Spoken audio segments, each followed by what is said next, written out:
찬양 마태복음 5장 1절로 3절까지의 말씀입니다. 우리 세 절이니까 한 목소리로 함께 읽겠습니다. 예수께서 무리를 보시고 산에 올라가 앉으시니 제자들이 나아온지라 입을 열어 가르쳐 이르시되 심령이 가난한 자는 복이 있나니 천국이 그들의 것임이요. 아멘. 잠시 기도하고 말씀 나누겠습니다. 참 좋으신 사랑의 하나님 감사합니다. 우리가 무엇이어간데 하나님 우리를 이토록 사랑하시고 우리와 함께 하셔서 하나님을 예배하는 자로 또 하나님 말씀을 듣고 따르는 자로 살게 하십니까? 그 은혜에 날마다 감사하며 살아가는 우리들 되게 하여 주옵소서. 주님께서 주시는 그 복을 누리며 살아가는 우리들 되어줄 수 있게 주님 함께하여 주옵소서. 말씀을 나눕니다. 전하는 자나 듣는 자나 동일한 은혜 가운데 있게 하여 주옵시고 그 은혜를 누린 자로서의 삶을 우리가 발을 딛고 있는 삶의 자리에서 살아내는 믿음의 사람들 되게 하여 주옵소서. 오직 주님께서 인도하여 주실 것을 믿으며 감사드리며 모든 말씀 우리 주 예수 그리스도의 이름으로 간절히 축복하며 기도하옵나이다. 아멘. 2021년 새해가 밝았습니다. 주님의 은혜가 우리 모두의 삶 가운데 가득하시기를 주님의 이름으로 축복합니다. 2021년인데 분명히 약간 2020년이 계속 되고 있는 그 느낌이 가득한 것 같아요. 이 코로나가 계속되고 있으니까 뭐 하나 달라진 것 없는 것 같은 느낌. 그래서 우리의 마음 속에 뭔가 새해가 되면서 리프레시 되는 그런 느낌들이 많지 않은 시기인 것 같습니다. 그럼에도 불구하고 주님께서 새날을 주심에 감사하며 주님께서 주신 마음으로 오늘을 기쁨으로 살아가는 저와 여러분 다 되시기를 주님의 이름으로 축복합니다. 오늘부터 대림절기에 잠시 멈추었던 웨슬리 목사님의 표준 설교를 다시 나누어 보고자 합니다. 사실 이제 웨슬리 목사님의 표준 설교를 이렇게 순서대로 따라가다가 보니까 산상 설교를 나누어야 하는 때가 되었습니다. 마음에 고민이 많았어요. 분명 담임 목사님 안식년 중에 하려고 했던 복습과 이 숙제라는 목표 속에 산상 설교는 꼭 한번 다시 복습해야 되는 그런 중요한 웨슬리의 목사님의 표준 설교임에도 불구하고 이 산상수훈은 이미 성도님들께서 많이 듣고 배우신 말씀이기도 하고 또 반복적으로 듣고 계셔서 오히려 저보다도 더 잘 알고 계시지 않을까 하는 마음이 들어서입니다. 제가 쭉 찾아보니까 2012년도에 이진경 목사님께서 하셨던 설교도 있고 2014년도에 담임 목사님께서 하셨던 설교도 있고 그리고 최근에 제가 오고 난 이후에도 담임 목사님께서 산상수훈 강의를 하신 것도 있고 이제 그렇죠.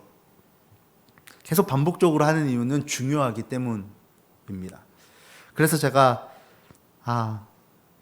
어떻게든 다시 반복하는 마음으로 제게 주신 깨달음을 주신 그 마음을 함께 나누는 시간을 가져보려고 합니다. 그래서 제게 설교의 기회가 주어지는 대로 웨슬리 목사님의 산상 설교를 나눌 텐데 조금 짧은 호흡으로 끊어서 제게 주신 깨달음을 중심으로 함께 말씀을 나누어 보려고 합니다. 그래서 웨슬리 목사님께서는 처음 산상 설교에서 심령이 가난한 자와 애통하는 자를 엮어서 같이 말씀을 전하십니다. 근데 저는 오늘 심령이 가난한 자 하나만 가지고 함께 은혜를 나누어 보려고 합니다. 오늘 본문 말씀으로 시작되는 산상수훈 이전에 마태복음 4장 23절에는 예수님께서 하신 사역들에 대해 기록하고 있습니다. 같이 읽어볼까요? 시작. 예수께서 온 갈릴리를 두루 다니시면서 그들의 회당에서 가르치시며 하늘나라의 복음을 선포하며 백성 가운데서 모든 질병과 아픔을 고쳐주셨다. 아멘. 마태복음에 따르면 예수님의 사역은 크게 세 가지로 정리할 수 있습니다. 첫째로는 회당에서 가르치셨고, 둘째로는 하늘나라의 복음을 선포하셨습니다. 그리고 마지막으로는 백성 가운데서 모든 질병과 아픔을 고쳐주셨습니다. 우리가 익히 알고 있는 말씀이죠. 그런데 그 다음 절 24절과 25절의 말씀이 재밌습니다. 제가 읽어드리면 예수의 소문이 온 시리아에 퍼졌다. 그리하여 사람들이 갖가지 질병과 고통으로 앓는 모든 환자들과 귀신 들린 사람들과 간질병 환자들과 중풍병 환자들을 예수께로 데리고 왔다. 예수께서는 그들을 고쳐주셨다. 그리하여 갈릴리와 데가볼리와 예루살렘과 유대와 요단강 건너편으로부터 많은 무리가 예수를 따라왔다. 예수님을 찾는 사람들이 많았고 많은 무리가 예수를 따라왔습니다. 모두가 결핍이 있는 자들이었습니다. 특별히 예수님께서 하신 사역 중에 이 질병을 고치는 치유 사역 때문에 건강에 결핍이 있는 자들이 그 결핍을 해결하기 위해 예수님을 따라왔습니다. 그래서 많은 무리가 모였다 그랬죠. 그런데 분명 예수님께서 하신 사역, 그러니까 마태복음 4장 23절에 의해 본 예수님의 사역 세 가지는 병자들을 치유하신 것뿐만 아니라 해당해서 말씀을 가르치신 사역, 그리고 하늘나라의 복음을 선포하신 사역이 있었습니다. 그런데 성경은 예수님의 가르치심을 듣기 위해 무리가 모였다고 기록하고 있지 않습니다. 그런 기록이 없어요. 모두 질병과 고통, 귀신 들린 것으로 인하여서 힘든 그런 자신들의 결핍들을 가지고 예수님께로 온 거예요. 진정 스스로에게 필요한 것이 무엇인지 깨닫지 못하는 이들이 자신의 눈앞에 보이는 육신의 고통만을 해결하기 위해 예수님께로 나온 것입니다. 제가 이 산상수훈 이전의 4장의 말씀을 읽으면서 마음에 떠오른 성경 구절이 있습니다. 아모스 8장 11절의 말씀입니다. 그날이 온다. 나 주 하나님이 하는 말이다. 내가 이 땅에 기근을 보내겠다. 사람들이 배고파 하겠지만 그것은 밥이 없어서 겪는 배고픔이 아니다. 사람들이 목말라 하겠지만 그것은 물이 없어서 겪는 목마름이 아니다. 주의 말씀을 듣지 못하여서 사람들이 굶주리고 목말라 할 것이다. 예수님께서 생명의 말씀으로 이 땅에 오셨습니다. 생명 대신 주님의 말씀이 없음에 결핍을 느끼고 있는 이들, 하나님의 사랑에 배고파하는 이들을 위해 말씀이 육신이 되어 오신 예수님께 많은 무리가 모였습니다. 그런데 무리들이 결핍으로 느끼는 것은 그들의 육신의 건강과 그들의 육신의 필요였습니다. 주님께서 주시고자 하시는 것은 영원한 생명, 영원한 생수인데 그들이 원하는 것은 그것이 아니었다는 겁니다. 그러나 분명한 것은 예수님께서는 단순히 병을 고치시기 위해 이 땅에 오신 분이 아니시다 하는 것이죠. 오늘 함께 읽으신 본문 1절에 예수님께서는 무리를 보시고 산에 올라가 앉으셔서 입을 열어 가르치셨습니다. 말씀으로 오신 하나님께서 많은 무리에게 진정 주시고자 하시는 그것을 가르치신 것입니다. 그 말씀이 마태복음 5장, 6장, 7장에 이어지는 산상설교라고 하는, 그리고 산상보훈이라고도 하는 이 산상수훈입니다. 예수님께서 무리들에게 산상수훈을 전하신 목적은 우리에게 진정 필요한 그것을 주시기 위함이셨습니다. 한마디로 정리하면 하늘 가는 길을 알려주시기 위함이셨습니다. 딱딱하게 굳어진 마음으로 자신에게 진정 필요한 것이 무엇인지도 깨닫지 못하는 이들에게 하나님을 만나는 그 길을 예수님께서 가르치신 것입니다. 아마도 유대인들 중에 몇몇은 산 위에 올라 하나님 나라에 대한 말씀을 하시는 예수님의 모습을 통해 모세를 떠올린 이들도 있었을 겁니다. 특별히 5장에서 7장에 이르는 산상수훈 중에 이 서론에 해당되는 팔복은 5장 3절에서 12절에 나오는데, 이 팔복의 내용을 보면 우리가 알고 있는 복의 개념과 좀 다르죠. 왜냐하면 예수님이 말씀하셨던 팔복은 이 땅에서 우리가 추구하는 그 복과는 다른 하늘의 복이기 때문입니다. 그럼 우리가 새해가 되어가지고 새해 복 많이 받으세요 이렇게 복을 비는 인사들을 하는데, 전통적으로 이 복은 오복을 이야기합니다. 이 오복에 뭐가 있죠? 첫째는 수, 장수, 오래 사는 것입니다. 둘째는 부자 되는 것, 물질의 부유함을 누리는 것. 셋째가 강령의 복입니다. 우한 없이 어려움 없이 편안하게 사는 복. 넷째가 유호덕의 복이라 그랬죠. 덕을 좋아해서 덕으로 늘 사람을 대하는 그 복을 의미합니다. 마지막으로는 고정명의 복입니다. 천명, 곧 하늘의 명을 다하는 복을 받는 것을 의미합니다. 보편적으로 우리가 생각하는 복은 이런 복들이에요. 오래 살면서 많이 먹고 건강하게 덕스럽게 살다가 제명에 죽는 것. 하지만 마태복음 5장 3절에서 12절에 나타난 그 예수님께서 말씀하시는 팔복은 이런 복들과는 거리가 멉니다. 오늘 나누게 될 첫 번째 복부터가 너무 다르죠. 왜냐하면 이 복의 뿌리가 이 땅이 아니라 하늘로부터 오는 복이기 때문입니다. 감히 세상이 상상할 수도 없고 가늠할 수도 없는 하나님 나라를 이야기하고 있기 때문입니다. 문제는 우리가 추구하는 복이 감히 세상이 상상할 수도 없는 그 하나님 나라가 아니라 세상이 충분히 가늠하고도 남는 누구나 바라고 소망하는 이 오복에 머물러 있기 때문에 예수 믿는데도 그다지 복받았다는 마음이 들지 않는 겁니다. 예수 믿어봐야 별 볼 일 없다 이렇게 생각하는 것이죠. 내가 생각하고 추구하는 복만을 얻고 싶은 마음이 누구라 할 것 없이 모두에게 있다는 겁니다. 누구나 다 내가 지금 결핍이라고 여기는 그것만 채워지면 된다고 생각하는 것입니다. 제가 어려서 다니던 교회에 어느 집사님이 계셨어요. 제가 무슨 일이었는지는 정확하게 기억이 나진 않는데 무슨 속상한 일이 있으셔서 농약을 마셨습니다. 제초제를 마셨어요. 식도부터 시작해서 다 타들어갔습니다. 병원에서는 살기 어렵다고 하셨어요. 이제 살기 어렵다 이렇게 진단을 내렸습니다.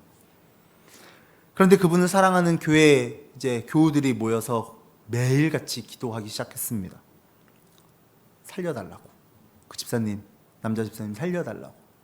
하나님께서 살려주시면 치유될 줄로 믿는다. 그럼 나았을까요? 안 나았을까요? 안 나았으면 얘기를 안 했겠죠. 나았어요. 깨끗하게 나았습니다. 정말이지 기적같이 살았습니다. 그리고는 잘 치료받고 퇴원하셔서 교회의 모든 봉사를 도맡아 하시기 시작하셨습니다. 교회 마당을 쓰는 것은 물론이고 화장실 청소며 모든 예배도 빠지지 않고 참석하셨습니다. 그런데 믿을 수 없는 일이 일어났어요. 몇 달이 못 갔던 것 같아요. 갑자기 교회를 옮기셨다는 겁니다. 교회를 옮기신 이유가 무엇이었을까요? 교회에서 상처를 받았다는 겁니다. 사실 제 어린 마음에 이해가 잘 되지 않았습니다. 아니 어떻게 죽다 살았는데 상처 때문에, 그 조그만한 마음의 상처 때문에 교회를 떠날 수가 있지? 병은 나았지만 자신의 삶에 조금 힘든 일이 생기자 그것을 해결하는 방법으로 교회를 옮기는 것을 선택하는 철저히 자기중심적인 존재가 그 집사님뿐만 아니라 저와 여러분이라는 사실을 기억해야 합니다. 우리는 우리 앞에 놓여져 있는 내 눈에 보이는 결핍을 해결하기만 하면 된다는 생각을 가지고 살아가는 철저히 자기중심적인 존재들입니다. 성경에는 기록되어 있지 않지만 아마도 예수님께서 산상수훈을 시작하실 때도 욕하면서 돌아간 이들이 있었을 거예요. 뭐야 병 고쳐준다더니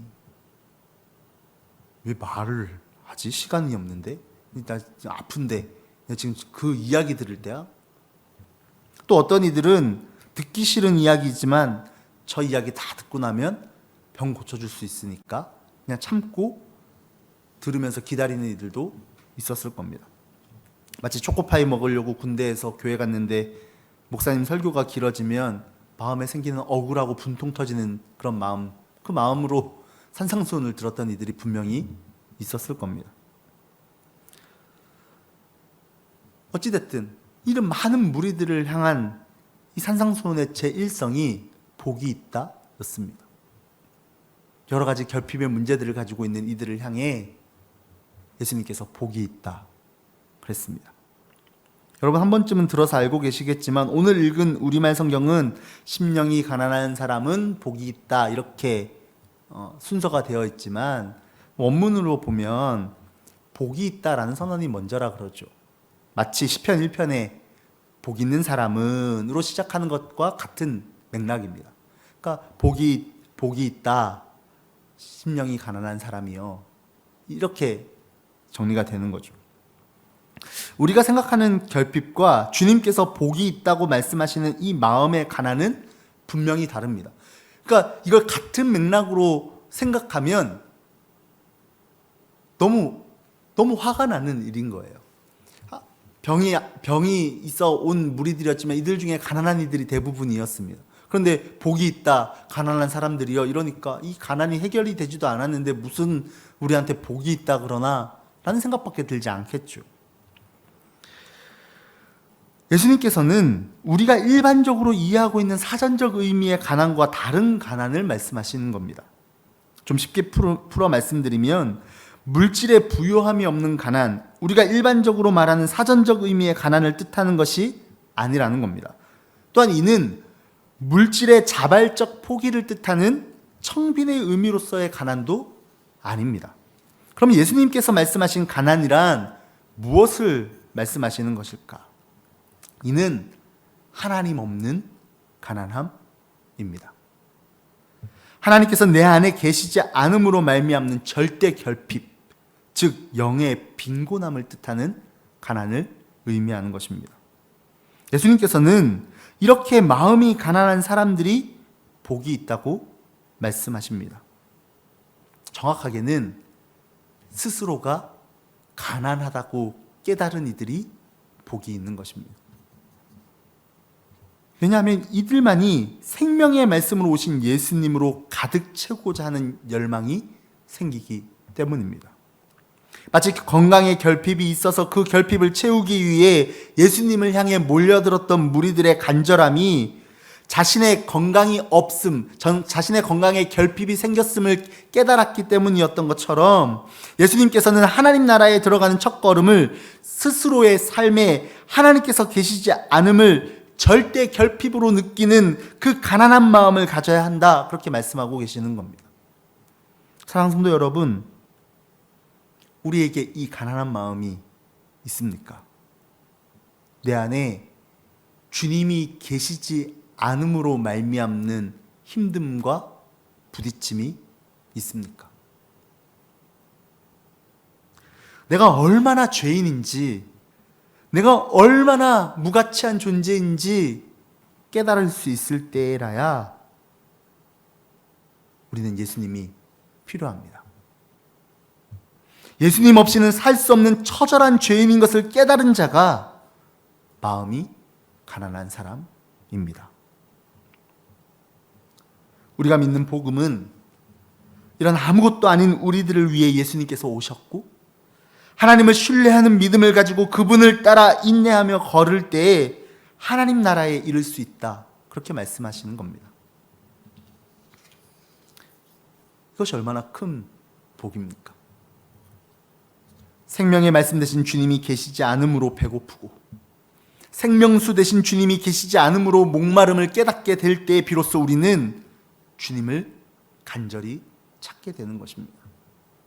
문제는 우리가 주님으로 말미암아 갈급하지 않는다라는 겁니다.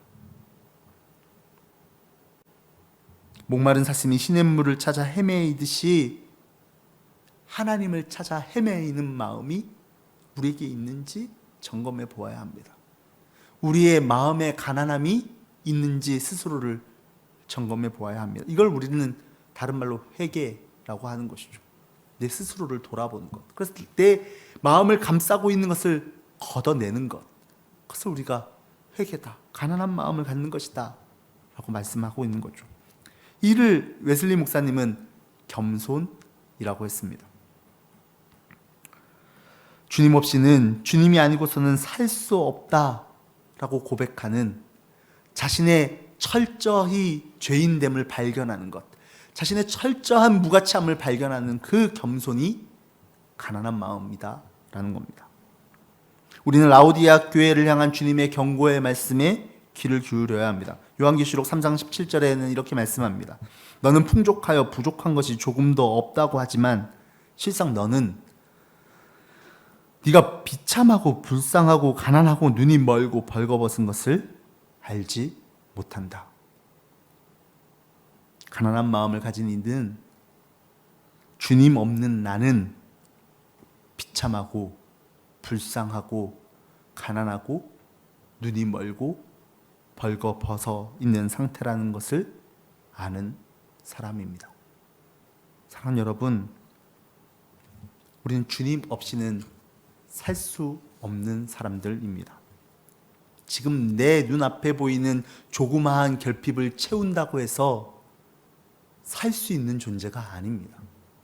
그래서 우리는 우리의 전부를 주님께 드리지 않고서는 살아갈 수 없는 사람들입니다. 그래서 하늘 가는 길의 첫 걸음이 마음이 가난한 자인 거예요. 마음이 가난한 사람만이 자신의 전부를 주님 앞에 드릴 수 있기 때문입니다. 그래서 웨슬리 목사님이 자신의 설교에 이런 기도문을 남겨놓으셨어요. 나는 항복합니다. 당신의 피의 외침을 듣고 내 모든 죄와 함께 나 자신을 던집니다.